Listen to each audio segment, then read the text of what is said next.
প্রধান উপদেষ্টা, আপনার একটা কথা বলি, আমরা আগেও বলেছি এই সরকারের সকল উপদেষ্টার এক পা অন্য দেশে, বিপদ হইলে ভাইকে যাবে, কিন্তু আমরা দৃঢ়ভাবে বিশ্বাস করি আপনি ভাগবেন না। এর প্রমাণ, আপনি যদি ভাগতেন পৃথিবীর কোন দেশ আপনারে রাখতে চায় না বলেন? তাহলে হাসিনার আমলেও 10 তলা বিল্ডিং পাইয়া আপনার আদালতে হাজিরে আপনি দিতে আসতেন না। আপনি তখনই বিদেশ থাকতে পারতেন। আপনি এই দেশে থাকতে চান বলেই আপনি আসছেন। আমরা বিশ্বাস করতে চাই। মাননীয় প্রধান উপদেষ্টা, আপনি বাঁচবেন কয়দিন বলেন? আপনার এত বয়স হয়েছে, বাংলাদেশের গড়ায় উঠতে প্রায় 20 বছর বেশি পাচ্ছেন। আমার বাপের 63 বছর পাচ্ছে, তার চেয়ে আপনি প্রায় 20 বছর বেশি পাচ্ছেন।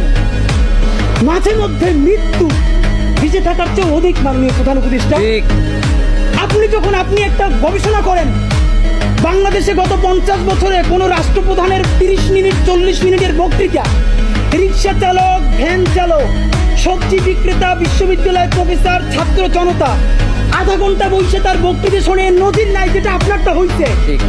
এটা কিন্তু আপনার চেহারা দেখে না। আপনি রাজনৈতিক দল করছিলেন, কেন করছেন, কিন্তু এইবার যে আপনার এই বাংলাদেশের পক্ষে হৃদয় নিংড়ে ভালোবাসা, আপনি যখন বক্তৃতা করেন আপনি আর্টিফিশিয়াল কিছু বলেন না, কিন্তু আপনি যখন ঘোষণাপত্র বললেন আপনার চেহারায় আর্টিফিশিয়াল ছাপ। ইদানিং আপনি স্ক্রিপ্ট দেখে দেখে বক্তৃতা করেন, এগুলো আমরা চাই না। মাননীয় প্রধান উপদেষ্টা, আপনার অন্তরে যা আছে, আপনারা যে বাধ্য করে তার কথা বলে দেন না। আপনারা কি করবে বলেন? আপনারা খুন করবেন।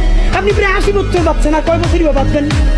আপনি কি খাবেন, কি বাঁচবেন? আপনি বরং যদি আপনার আর্মি মেরে ফেলে, আপনারা যদি ভারতীয় আধিপত্যবাদ গুলি করেন, আপনাকে যদি হত্যা করা হয়, কিন্তু সেই রক্তের বিনিময়ে যদি আপনি শহীদদের রক্তের বিনিময়ে নতুন বাংলাদেশ গড়ে দিতে পারেন, আগামী 1000 বছর বাংলাদেশের মানুষ নামাজে প্রার্থনায় আপনার জন্য শুধু দোয়া করবে।